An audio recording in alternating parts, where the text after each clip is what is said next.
Dude, Game of Thrones is so much better than The Wheel of Time. Come on. Like, it's a fantasy show that doesn't want to be a fantasy show, and it doesn't have wizards. Like, I've seen enough freaking stories about wizards. Okay, so you want a show with lots of sexposition and over-sexposion. Wow, just go watch Game of Thrones. You can go watch a subpar show that didn't have enough source material to even have a complete ending.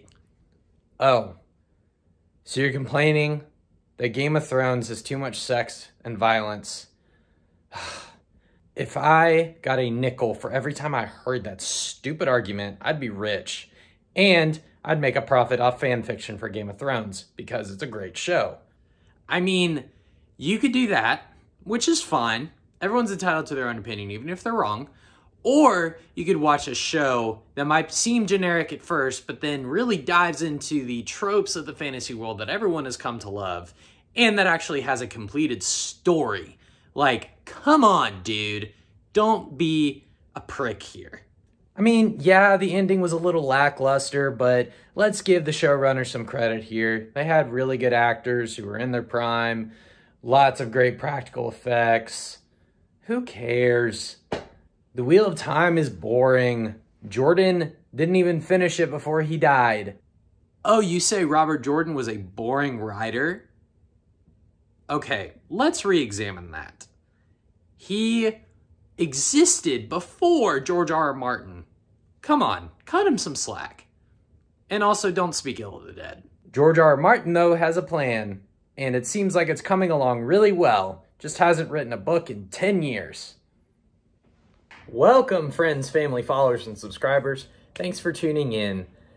Tonight, I have a very zesty video to share with you. No, unfortunately, it does not have to do with Team Free Will. It has to do with a new fantasy obsession, the Wheel of Time.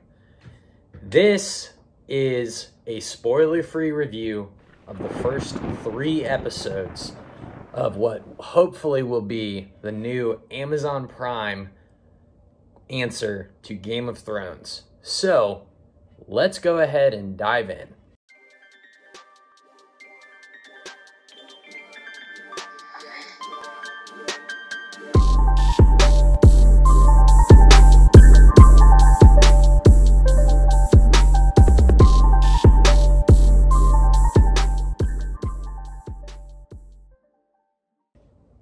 Episode 1.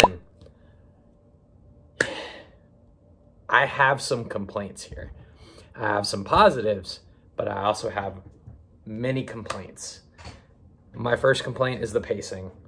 This episode moved too quickly for any meaningful character development, other than one specific character who is named Matcham Cawthon. He's all around, books, show, seems like he's going to be a great character. I really enjoyed Barney Harris's portrayal of him and his cynical but also fun-loving, adventurous side. And that to me was the highlight of the episode, along with Rosamund Pike's portrayal of Moiraine Damodred, aka Moiraine Sedai, who, if you have not seen any of Rosamund Pike's previous works, do yourself a favor. Go see some of her works. She is fabulous. Rosamund Pike is an Oscar-nominated actress, and she deserves every single amount of praise that she gets. And her as Moiraine Damodred is just perfect.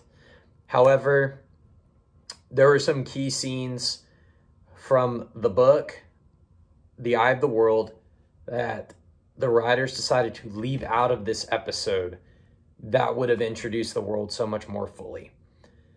The action scenes, I thought they were a bit jarring. It just kind of happened without any previous hints of there being any need for the action. It did instigate the journey for our characters, our core cast of characters. And one pretty big twist did happen at the end that instigated the next couple of episodes playing out. Overall, I'd give this episode probably a solid 6 out of 10, just because of how many things the writers decided to change. Don't get me wrong, I'm thrilled to see some of my favorite characters of all time finally making it on screen. But I know some newcomers to the show will find this first episode a little off-putting just because of the pacing, just because of some visual effects, and also it might seem a little generic. Don't worry, the Wheel of Time does change from something that is not as generic into something that is fully uniquely its own. So, moving on to episode 2, I would say this one was a stronger episode. This one is called Shadows Waiting, and our gang has been pushed off into a quest that is mysterious and full of surprises, horrors. You actually start to get some more characterization for some of our central cast, like Matt and Rand and Egwene definitely have more say in what is going on in this episode. Perrin is a little bit still in shock. He's still processing what's going on, what happened in episode 1. But also Moiraine struggling a little bit. I'm not going to get into why, but she's kind of sidelined for part of the episode. And then we get into what was one of my favorite sequences from the books. It involves a certain place. It involves someone doing something that is somewhat mischievous. Totally fine. They did abbreviate it. And that kind of took out some of the intrigue, some of the mystery, some of the horror, creepy elements from the book that made you feel like you were so fully immersed in the Westlands. And then the episode kind of ends, but we did get to see a little bit more of who these characters are, which was awesome. So I'd give this one probably a solid 7.5 out of 10. I'd say the third episode is probably the strongest because you spent the most time with a certain group of characters and you really got to see and have a moment with one particular character that is a fan favorite. And while when I first saw this sequence of moments, I was a little underwhelmed, but now that I've thought on it, I think it was very appropriately timed, very well thought out, very well acted, and really kind of set up future storylines. My Wheel of Time heads, you know what I'm talking about, and you know why this is such a big deal. So that, I just have to give major props to Rafe and the directors and the writers for putting this scene in, and Barney Harris and Yosha Stradowski. I couldn't have pictured a better Rand or Matt. I honestly could not. Barney Harris is hilarious. He made me laugh multiple times. Yosha definitely portrays Rand as a stubborn but compassionate and willing leader, or wannabe leader, but also a reluctant, hopefully, hero. We don't know. We don't know who the Dragon Reborn is yet. But all in all, I think this episode gets like a solid 8 out of 10. Just given this 3-episode drop on the premiere date, I still do have some concerns.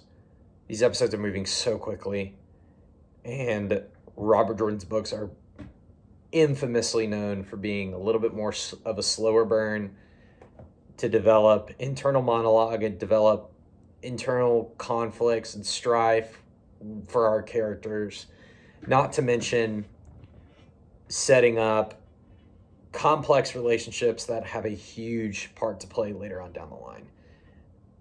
Rand and Matt together is just, it's great. It's great. It's fantastic.